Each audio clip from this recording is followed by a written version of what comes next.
Hello guys, welcome to this channel. In this session we will do 25 previous year questions from the modern history which are asked in the previous SSC examination conducted from 2010 onwards to 2023, and this is the 8th part. So let us start with the question.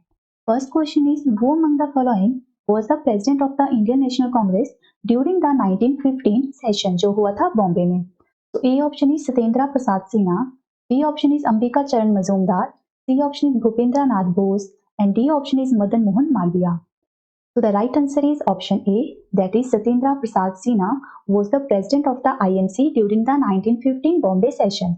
Okay, तो यहाँ पर आप देखिए सत्येंद्र प्रसाद सिन्हा के बारे में कुछ important points हैं जो इन पर जो है most of the time question बनता है। वो ये बनता है दैट वो was the first Indian to be appointed as a member of the viceroy executive council. Okay, so वो थे सत्येंद्र प्रसाद सिन्हा जो यहाँ पर मैंने जो है येलो कलर में हाईलाइट किया हुआ है। ओके, सो अगर हम बाकी चीजों की बात करें, Satyendra Prasad Sinha was the first governor of Bihar and Odisha and he was the first Indian advocate general of Bengal. But जो मोस्ट इंपॉर्टेंट पॉइंट है वो दो हैं, दैट इज कि ये पहले इंडियन थे जिनको अपॉइंट किया गया था वॉइसरॉय एग्जीक्यूटिव काउंसिल में, और ये जो प्रेसिडेंट रहे थे आईएनसी के 1915 में बॉम्बे सेशन के। Okay, now the next question is, in which session of Congress the demand of Purna Swaraj was accepted as the aim of the Congress? Guys यहाँ पर पूर्ण स्वराज नहीं आएगा, पूर्ण स्वराज आएगा। Okay, that means complete independence. Okay, A option is Calcutta, B is Madras, C option is Nagpur, and D option is Lahore. So the right answer is option D, that is वो Lahore session था। अब यहाँ पर आप important points को देख सकते हो, दैट इज द पूर्ण स्वराज डिक्लेरेशन और the declaration of independence of India was promulgated by the Indian National Congress. ये कब हुआ था? On January 26, 1930। ओके, आप बाकी यहाँ पर और पॉइंट्स को भी देख सकते हो, that is second point, at midnight on new year's eve president Jawaharlal Nehru hosted the tricolour flag of India upon the banks of the Ravi river in Lahore.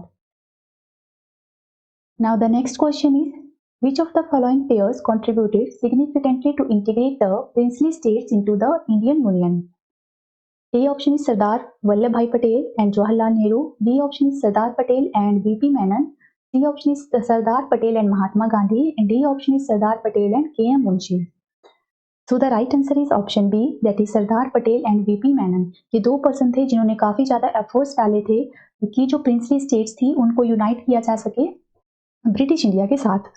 Okay, जब इंडियन इंडिपेंडेंस एक्ट आया था 1947, तो जो इंडिया था, जो आज का इंडिया है, वो उस टाइम जो है अलग अलग जो है पार्ट्स में डिवाइड था, या हम ये कहीं अलग अलग पार्ट्स पे जो है डिफरेंट डिफरेंट जो है रूल कर रहे थे। जैसे अगर हम ब्रिटिश इंडिया की बात करें, सो वो उस टाइम जो है गवर्नर जनरल के अंडर था।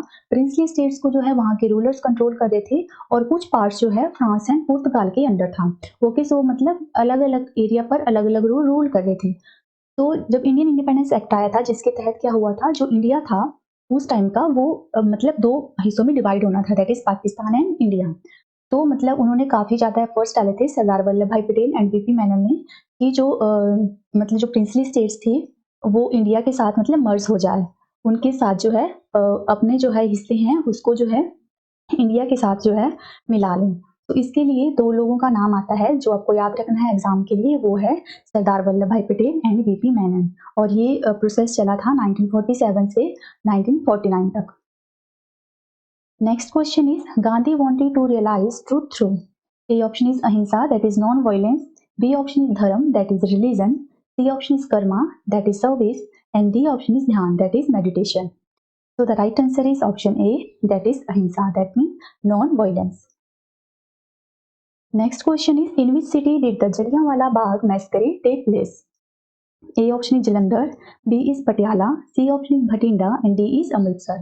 तो जलियांवाला बाग जो हत्याकांड हुआ था वो कहाँ पर हुआ था? अमृतसर में, जो कहाँ पर है? पंजाब में। और ये कब हुआ था? सो इसकी डेट अच्छे से याद रखिएगा, 13 अप्रैल 1919 को। ओके, बाकी चीजें आप यहाँ पर देख सकते हो, दैट इज जो जलियांवाला बाग है, it's a public garden in Amritsar in Punjab state of India and houses the memorial of national importance established in 1951। Okay, और जो यहाँ पर जो क्या हुआ था, ये जो हत्याकांड था ये कब हुआ था? 13 अप्रैल 1919 को हुआ था, जब यहाँ पर जो लोग हैं वो पंजाबी न्यू ईयर या हम कहें बैसाख डे पर जो है सेलिब्रेशन के लिए इकट्ठे हुए थे। तो जनरल ओ डायर ने जो है फायरिंग के एक तरह से ऑर्डर दे दिए थे, जिसमें कि ऐसा माना जाता है 379 के करीब लोगों की जो है डेथ हुई थी और 1100 के करीब जो है यहाँ पर लोग घायल हुए थे। Okay, next question is which of the following is related to the Tinkathia pratha या Tinkathia system. A option is Champaran, B is Kheda, C option is Bardoli and D option is Darbhanga. तो the right answer is option A, that is Champaran. Champaran in Bihar, या अगर हम कहें चंपारण जो सत्याग्रह था उससे related करता है तीन कथिया प्रथा। तीन कथिया प्रथा मीन्स इसमें जो है वहाँ के जो चंपारण के जो किसान या फार्मर्स थे उनको फोर्स किया जा रहा था to cultivate the indigo on 3/20 of their land. जो कि है जो वहाँ के फार्मर्स थे वो इसके अगेंस्ट थे, क्योंकि वो उनकी जमीन को जो है इंडिगो की कल्टीवेशन जो है उनकी जमीन को कहीं ना कहीं इनफर्टाइल कर रही थी।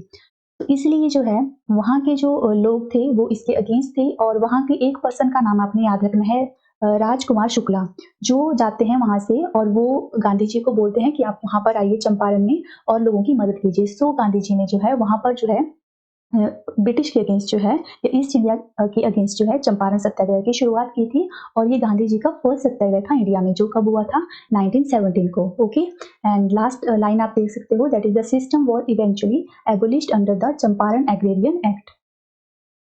Next question is in which session of the Congress was the slogan of the Simon commission by what. A option is Calcutta convention, B option is Madras session, C option is Surat session, D option is Nagpur session. तो right answer is option B, that is Madras session 1927। तो कौन से session में जो है Simon commission का जो है बहिष्कार करने का एक तरह से नारा दिया गया था, सो वो था मद्रास सेशन 1927। ओके, सो हम प्रीवियस पार्ट में गाइस काफी टाइम डिस्कस कर चुके हैं अबाउट द साइमन कमीशन।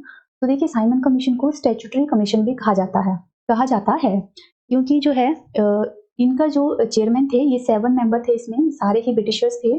तो जो इनके जो चेयरमैन का नाम था वो था सर जॉन साइमन, उन्हीं के नाम पर जो है इसको साइमन कमीशन कहा जाता है। ओके, तो इसकी जो फॉर्मेशन हुई थी वो हुई थी नवंबर 1927 में इन द यूके। ये इंडिया में आया था, हम कहें दिल्ली में आया था या बॉम्बे में आया था, इस डेट को याद रखिएगा, कई बार एग्जाम में यही पूछ ली जाती है।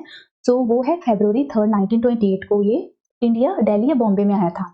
ओके, सो अगर हम बात करें ये कि जो है ये लाहौर कब आया था, लाहौर में इंपॉर्टेंट तब है, वैसे लाहौर का इतना पूछा नहीं जाता है बट आप याद रख सकते हो। सो 30 अक्टूबर 1928 को, जहां पर लोगों ने इसका जो है एक तरह से बहिष्कार किया था by showing the black flag, और यहाँ पर नारा दिया गया था, that is Simon go back, कि वापस चले जाइए, क्योंकि यहाँ पर सारे ब्रिटिशर्स थे और कोई भी जो है इंडियन इसमें शामिल नहीं था। सो इंडियन जो है इससे नाखुश थे इस कमीशन से।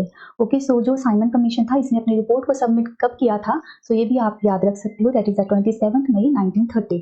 ओके, लाहौर वाला इसलिए इंपॉर्टेंट है क्योंकि यहाँ पर जो है लोगों पर लाठीचार्ज की जाती है और यहाँ पर जो है लाला लाजपत राय के सिर पर लाठी लगती है और जिसके बाद कुछ टाइम बाद जो है उनकी जो है डेथ हो जाती है इसी वजह से।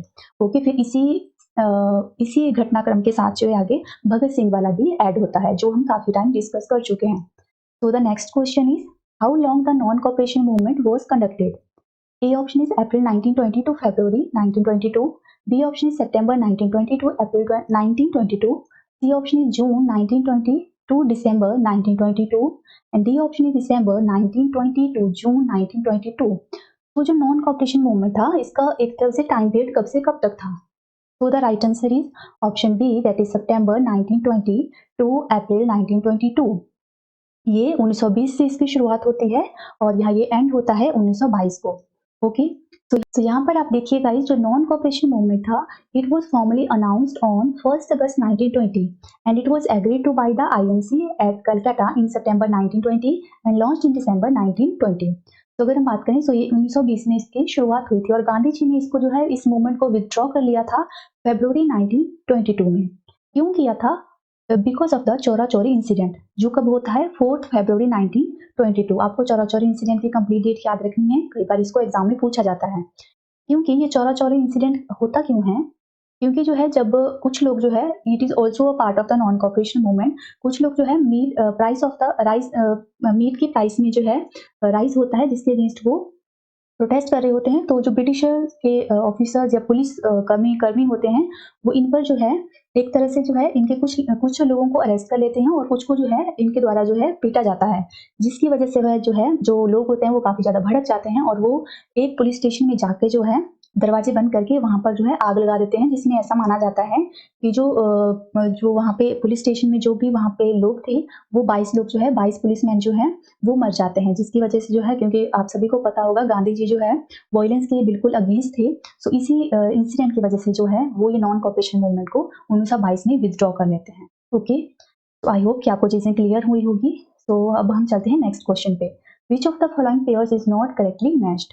ए ऑप्शन इज मुंडा रिबेलियन, ये होता है 1899 में। B option is Vellore mutiny, जो होती है 1806 में। C option is Santhal rebellion, जो होता है 1855 में। And D option is Chuar rebellion, जो होता है 1870 में। तो incorrect one is the option D, that is Chuar rebellion. ये होता है 1798 से लेके 99 को। ओके, बाकी आप जो अदर 3 रिबेलियन है इनकी डेट्स भी आप याद रख सकते हो, इंपॉर्टेंट है। अगर हम बात करें चुआर रिबेलियन की, तो यहाँ पर आप देख सकते हो ये 1798 से लेकर 99 तक होता है। कहाँ पर होता है? वेस्ट बंगाल में। जो इसको लीड करने वाले पर्सन थे वो थे दुर्जन सिंह। ओके, सो यहाँ पर आप इसके बारे में कुछ और डिटेल जानना चाहते हो तो एक्सप्लेनेशन को पढ़ सकते हो। Next question is which of the following leaders is not associated with the Champaran Satyagraha? A option is Anugrah Narayan Sinha, B option is J B Kripalani, C option is Braj Kishore Prasad and D option is Sardar Vallabh Bhai Patel. तो जो पर्सन इस सत्याग्रह से एसोसिएटेड नहीं थे वो थे सरदार Vallabh Bhai Patel. So option D is the right answer. तो मैंने आपको प्रीवियसली बताया दैट जो चंपारण सत्याग्रह था ये 1917 में जो है चंपारण डिस्ट्रिक्ट ऑफ बिहार में होता है। क्यों होता है? क्योंकि वहाँ के लोगों को जो है इंडिगो कल्टीवेशन के लिए जो है फोर्स किया जा रहा होता है। ओके, तो जो कुछ इंपॉर्टेंट पर्सनैलिटी थे जो इस रिवॉल्ट से एसोसिएटेड थे वो थे Rajkumar Shukla, Anurag Narayan Sinha, J P Kripalani, Pir Mohammad Munis and Braj Kishore Prasad. Okay, और आपको ज्यादातर नाम याद रखना है राजकुमार शुक्ला, क्योंकि यही जो पर्सन थे जो महात्मा गांधी से जाकर मिलते हैं और उनको जो है बिहार में आने के लिए कहते हैं। Okay, next is where did the leaders of the individual Satyagraha movement Acharya Vinoba Bhave started this movement? A option is Nashik, B is Pune, C is Pavnar and D is Nagpur. तो right answer is option C, that is Pavnar.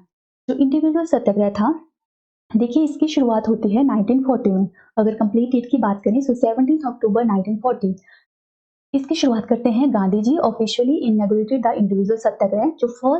जो first सत्याग्रही थे इस सत्याग्रह के वो थे Vinoba Bhave and who was the second individual Satyagrahi? तो आपको नाम याद रखना है पंडित जवाहरलाल नेहरू। इन दोनों पर क्वेश्चन बनता है गाइस, डायरेक्टली ऐसे पूछा जाता है that who was the first Satyagrahi of individual Satyagraha, तो नाम आएगा विनोबा भावे। और इसकी शुरुआत कब हुई थी ये भी पूछा जाता है, तो 17 अक्टूबर 1940। कंप्लीट डेट याद नहीं रख सकते हो तो इतना याद रखिएगा 1940। ओके, तो जो विनोबा भावे हैं वो कहाँ से इस सत्याग्रह की शुरुआत करते हैं? So Pavnar in Maharashtra.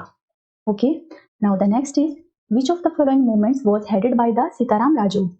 A option is Koka movement, B is Rampa movement, C option is Pavna agitation and D is Bardoli Satyagraha. तो the right answer is option A B, sorry, that is Rampa movement. जो रंपा मूवमेंट था इसको हेड कर रहे थे कौन पर्सन? सीताराम राजू। अब इस मूवमेंट के बारे में आप यहाँ पर कुछ पॉइंट्स देख सकते हो। जैसे कि रंपा रिबेलियन की अगर बात करें या मूवमेंट की बात करें तो ये कब होता है? 1922 में, जिसको हेड कर रहे थे एलूरी सीताराम राजू। ये सीताराम राजू यहाँ का ये होता कहाँ पर है? So Madras presidency of British India.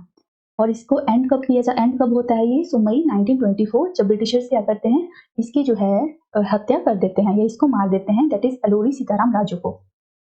Next is which of the following rebellion occur due to the removal of king Bharmal? A option is Kutch rebellion, B option is Surat rebellion, C option is Khasi rebellion and D option is Bhil rebellion. तो the right answer is option A, that is Kutch rebellion. तो Kutch rebellion के बारे में आप यहाँ पर देख सकते हो कुछ पॉइंट्स। ये होता कब है? 1819 में। क्यों होता है? Because the Britisher deposed Maharaj Bharmal two, जो कि थे the king of Kutch, and placed his infant son on the throne. The masses got violent and the British had to opt for the conciliation. काफी ज्यादा लोग जो है ब्रिटिशर्स के इस डिसीजन से जो है भड़क जाते हैं और एट लास्ट पे जो है ब्रिटिशर्स को एग्री करना पड़ता है वहां की पब्लिक के साथ। तो जो कच्छ रिबेलियन है it is regarded as the first uprising against the British Raj. Okay, next is which of one of the following was not the condition laid down in the Gandhi Irwin pact? तो Gandhi Irwin pact जो है Mahatma Gandhi and उस time के जो governor general थे lord Irwin, इन दोनों के बीच में साइन होता है। कब साइन होता है? 5 मार्च 1931 को।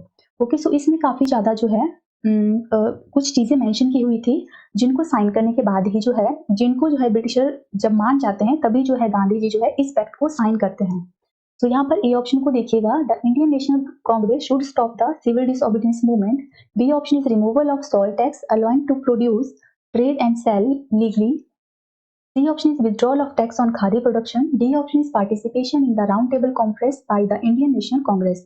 तो कौन सी ऐसी चीज थी या एक कंडीशन थी जो इसमें नहीं थी गांधी गिवन पैक्ट में? सो इसका राइट आंसर आएगा option C, that is withdrawal of tax on khadi production. तो यहाँ पर आप देख सकते हो जैसे कि ये पैक्ट साइन होता है मार्च 5 1931 को before the second round table conference. Okay, और ये पैक्ट साइन होने के बाद ही जो है गांधी जी एग्री करते हैं, और या फिर हम कहें आईएनसी की तरफ से जो है वो राउंड टेबल कॉन्फ्रेंस में शामिल होते हैं। ओके, जो थी सेकेंड राउंड टेबल कॉन्फ्रेंस। और आपको याद रखना है जो कांग्रेस थी उन्होंने सिर्फ 3 राउंड टेबल कॉन्फ्रेंस हुई थी, जो सेकेंड वाली थी वही जो है कांग्रेस ने अटेंड की थी, जिसमें कि कांग्रेस की तरफ से गए थे महात्मा गांधी। ओके, यहाँ पर मैंने लास्ट पॉइंट लिखा है गाइस, इसको आप प्लीज पढ़िएगा। इसको यहाँ पर मेंशन करने का मेरा यही मतलब था, क्योंकि अब देखिए 1931 की अगर हम बात करें, सो काफी टाइम हम इसको प्रीवियस क्वेश्चन में डिस्कस कर चुके हैं। 1931 में जो है जो भगत सिंह होते हैं, भगत सिंह, राजगुरु एंड सुखदेव, वो भी जो है ब्रिटिशर्स के कंट्रोल में होते हैं, मतलब ब्रिटिशर्स ने उनको जो है जेल में रखा होता है। तो यहाँ पर जो है देखिए महात्मा गांधी जो है एक कंडीशन रखते हैं कि जितने भी जो है जो सिविल डिसोबीडियंस मूवमेंट होता है वो चल रहा होता है उस टाइम इंडिया में, तो काफी लोगों को जो है अरेस्ट किया जाता है ब्रिटिशर के द्वारा। तो वो कहते हैं कि जितने भी लोग आपने हमारे जो है इस मूवमेंट के दौरान जो है अरेस्ट किए हैं, आपको उनको छोड़ना होगा, तभी जो है मैं इस पैक्ट को साइन करूंगा और जो सेकेंड राउंड टेबल कॉन्फ्रेंस है उसमें पार्टिसिपेट करूंगा। तो जो है यहाँ पर जो है जो ब्रिटिशर्स होते हैं या जो लॉर्ड इरविन है वो इस डिमांड को एक्सेप्ट कर लेते हैं। तो एक तरफ से लोग जो है यहाँ पर जो है गांधी जी के अगेंस्ट हो जाते हैं इस पैक्ट को साइन करने के बाद, क्योंकि वो उनका ये मानना था कि यहाँ पर गांधी जी जो है भगत सिंह या जो 3 मेन जो पर्सन थे, भगत सिंह, राजगुरु एंड सुखदेव, उनको भी जो है वहां से रिलीज करवा सकते थे प्रिजन से, बट जो है गांधी जी ऐसा नहीं करते। सो गांधी जी का मेन ऐसा मानना है कि वो जो है नॉन वायलेंस के अगेंस्ट थे, क्योंकि जो भगत सिंह वगैरह थे उन्होंने जॉन सॉन्डर्स की हत्या की हुई थी, और आप सभी को पता होगा ये जो है गांधी जी के प्रिंसिपल्स के अगेंस्ट था। तो सभी का अपना अपना ओपिनियन था, बट गांधी जी को काफी कुछ जो है फेस करना पड़ता है इस डिसीजन की वजह से। ओके, सो यहाँ पर लास्ट पॉइंट मेंशन करने का मेरा यही पर्पस था। Okay, so the next question is, the Khilafat movement of 1920 was organized as a protest against the injustice done to A option is Turkey, B is Egypt, C option is Afghanistan and D is Iraq. So the right answer is option A, that is Turkey. जो खिलाफत movement था guys, वैसे यहाँ पर question में 1920 ही दिया हुआ था और इसकी शुरुआत 1919 से होती है। ओके, और ये होता है अगेंस्ट द इंजस्टिस जो ब्रिटिश इंडिया कर रही होती है टर्की में। वो वहाँ के जो खलीफा पोस्ट थी उसको जो है एक तरह से रिमूव कर रही थी, तो जो मुस्लिम थे वो इसके अगेंस्ट थे, तो इसलिए जो है वो खिलाफत मूवमेंट की शुरुआत करते हैं अगेंस्ट द ब्रिटिशर्स। तो ये मूवमेंट चलता है 1919 से लेकर 1924 तक। तो अगर हम खिलाफत मूवमेंट की बात करें, सो इसकी शुरुआत कौन करते हैं? So Ali brothers. Ali brothers में आपको नाम याद रखना है, Shaukat Ali and Mohammad Ali. Okay, now the next question is, in which year did the Pattharghat peasant revolt against the tax policies of the British in Assam? जो ये पत्थरघाट मूवमेंट है, ये रिवोल्ट है, ये कहाँ पर होता है? असम में। आपको किसके लिए होता है? Against the tax policies of the britisher. तो कौन से ईयर में होता है? Right, A option is 1894, B is 1862, C option is 1873 and D option is 1885। तो the right answer is option A, that is 1894। तो यहाँ पर आप देखिए जो पत्थरघाट रिवोल्ट है ये होता है असम में। कब होता है? 1895 या 1894। इसमें क्या होता है कि ये against the tax policies of the Britishers के अगेंस्ट था। इसको जो है बैटल ऑफ पत्थरघाट भी कहा जाता है, और पत्थरघाट जो ये मेन पॉइंट आपको याद रखना है, इसको जो है असम का जलियांवाला बाग भी कहा जाता है। मीन्स जो जलियांवाला बाग मैस्करी हुआ था अमृतसर पंजाब में, तो उसी तरह का ये एक मूवमेंट था जो कहाँ पर हुआ था? असम में। So that's why this revolt is important. तो याद रखिएगा पत्थरघाट मूवमेंट या रिवोल्ट जो होता है असम में 1895 में। Next question is, during World War II, the Battle of Kohima and Imphal were fought in the year. A option is 1945, B is 1943, C option is 1942, and D is 1944. So the right answer is option D, that is 1944. It means the Battle of Kohima and Imphal ये कब लड़े गए थे? So 1944 में। Okay, ये किसके किसके बीच में होता है? जापानीज एंड इंडिया के बीच में। ओके, सो यहाँ पर आप बाकी डिटेल्स को देख सकते हो। इसमें जापानीज जो आर्मीज होती है इसकी हार होती है और इंडिया जो है जीत जाता है। Next is, Who among the following was given the title Quad-e-Azam? A option is Jawaharlal Nehru, B option is Lal Bahadur Shastri, C option is Lokmanya Tilak, and D option is Muhammad Ali Jinnah. So right answer is option D, that is Muhammad Ali Jinnah. Mohammad Ali Jinnah को जो है पाकिस्तान जो है ये title देता है, that is Quaid-i-Azam. Quaid-i-Azam means great leader. और इनको एक और टाइटल मिलता है, दैट इज बाबा आई क्वाम, जिसका मतलब है father of the nation. Okay, आप सभी को पता होगा जो मोहम्मद अली जिन्ना है ये फाउंडर ऑफ पाकिस्तान है. ओके, और पाकिस्तान की क्रिएशन कब होती है? सो ये होती है 14 अगस्त 1947 को. कौन से एक्ट के अंदर? सो इंडिया इंडिपेंडेंस एक्ट 1947 के अंदर. ओके, जो मोहम्मद अली जिन्ना थे ये पाकिस्तान के फर्स्ट गवर्नर जनरल भी रहे थे. Okay, next is the mother of Mahatma Gandhi was. A option is Putli Bai, B is Hirabai, C option is Kamla Bai, and D is Kasturba Bai. तो जो इनकी मदर का नाम था वो था पुतली बाई, और इनके फादर का नाम था करमचंद गांधी. गांधी जी की अगर हम बर्थ की बात करें तो वो इनका बॉर्न हुआ था 2 अक्टूबर 1869 को. Okay, next is in 1917 Mahatma Gandhi organised a Satyagraha in the Kheda district of कुचार in the support of. A option is cotton mill workers who were demanding better wages. B option is tribal whose customary rights were being violated. C option is women who were struggling against the oppressive patriarchal system. And D is peasants who were affected by the crop failure and a plague epidemic. तो जो खेड़ा सत्याग्रह होता है guys, ये गुजरात में होता है, Kheda district में.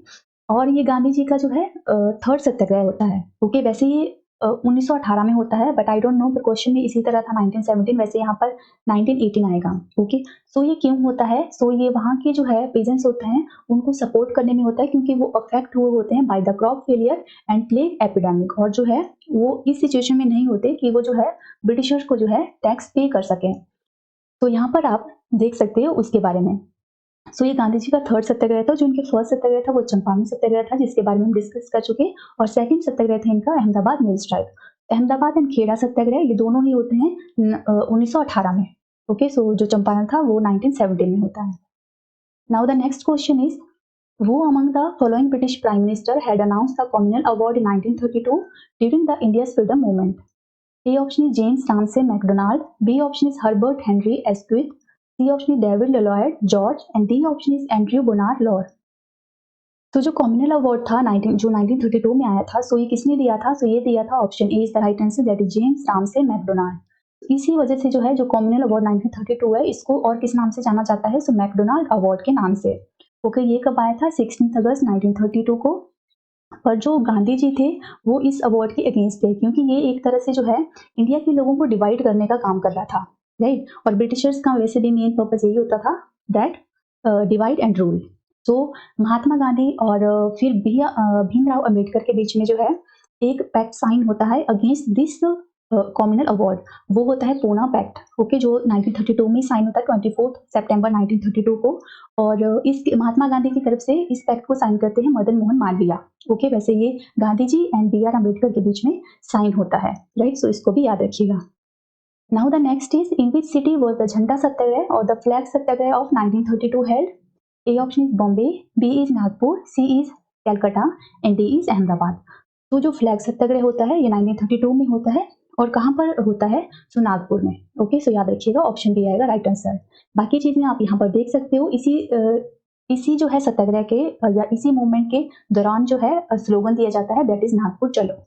Okay, now the next is in which of the following location was the quit India movement launched by the Mahatma Gandhi in 1942? जो क्विट इंडिया मूवमेंट था 8 अगस्त 1942 को भाई महात्मा गांधी जो है शुरू किया जाता है. तो कहाँ से शुरू किया जाता है? A option Shivaji park, B is August Kranti Maidan, C option Jallianwala Bagh, and D option is Pragati Maidan. तो the right answer is option B, that is August Kranti Maidan. तो यहाँ पर आप देखिएगा, दैट इज ये मैंने आपको बता दिया 8 अगस्त 1942 को शुरुआत होती है. और ये कहाँ से शुरू होता है? सो ग्वालियर टैंक मैदान, जिसको कि जो है यहाँ पर ऑप्शन में था अगस्त क्रांति मैदान भी कहा जाता है, जो है बॉम्बे में. और इसकी शुरुआत की जाती है झंडा फहराने के साथ. और उस टाइम जो झंडा होस्ट कौन कर रहा होता है? तो उनका नाम था अरुणा असफ अली. ओके, ये भी याद रखिएगा। हमने प्रीवियस एक क्वेश्चन किया था, शायद वहाँ पर यही पूछा गया था कि कौन पर्सन था जिसने जो है जो फ्लैग था वो अनफर्ल किया था during the quit India movement. So वो थी अरुणा असफ अली। ओके, तो यहाँ पर जो है ब्रिटिशर्स को वैसे इन चीज़ों का पता लग जाता है दैट कि वो क्विट इंडिया मूवमेंट की शुरुआत कर रहे हैं इंडियंस। तो वो क्या करते हैं, यहाँ पर आके इसी स्पॉट पर आकर इनको जो है अरेस्ट कर लेते हैं। Okay, now the next is blank renounced his knighthood in protest for Jallianwala Bagh mass killing. जो जलियांवाला बाग हत्याकांड होता है, तो उसके बाद जो है कौन पर्सन जो है अपनी जो नाइटहुड की जो टाइटल है उसको एक तरह से ब्रिटिशर्स को वापस कर देते हैं। A option is Jamsetji Jeejeebhoy, B option is Rabindranath Tagore, C option is Shivaji Holkar, D option is Surendranath Banerjee. So the right answer is option D, that is Rabindranath Tagore. Now the next question is the movement of the local farmers of Bardoli in Gujarat against the British in 1928 was led by। जो बारडोली सत्याग्रह था ये गुजरात में होता है, कब होता है, 1928 में होता है, याद रखिएगा। सो उसको जो लेड करने वाले पर्सन थे वो कौन थे? Your A option is Vallabh Bhai Patel, B is Lal Bahadur Shastri, C option is Lokmanya Tilak and D is Jawaharlal Nehru. So the right answer of this question is option A, that is Sardar Vallabh Bhai Patel. जो इसके मूवमेंट के बारडोली सत्याग्रह तो लीडर थे वो थे सरदार वल्लभ भाई पटेल। और आप याद रखिएगा इसी जो है सत्याग्रह के बाद जो है इसी सत्याग्रह के टाइम जो है इनको टाइटल मिला था सरदार का। ओके, वल्लभ भाई पटेल को जो है सरदार का टाइटल दिया था। तो किसने दिया था? जो वहाँ की महिलाएं थी, उस गांव की जो महिलाएं थी उन्होंने इनको सरदार का टाइटल दिया था। और कहीं पर आपको ऑप्शंस में देखने को मिलेगा कि महात्मा गांधी ने जो है इनको सरदार का टाइटल दिया था। Okay, but the more better option is the women of the villages. Okay, so ये दोनों ही चीजें आपको याद रख के चलना है। तो that's it guys. I hope कि आपको कंटेंट अच्छा लगा होगा। तो प्लीज वीडियो को लाइक जरूर कीजिए and for more videos you can visit the description box. Here I provided the link of all the playlist. So we will meet soon in the next session guys. Till then, bye bye and take care.